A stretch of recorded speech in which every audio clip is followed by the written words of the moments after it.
Welcome back to another technical deep dive here in the debug zone. Today, we're tackling a big question and breaking it down with insights from other users. Hopefully, this clears up some misconceptions and helps you get the answer you need. So, buckle up, stay a little curious, and let's jump right in.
And that's a wrap.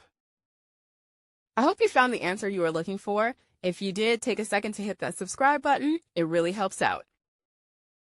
And let me know in the comments which solution worked best for you. See you next time in the debug zone.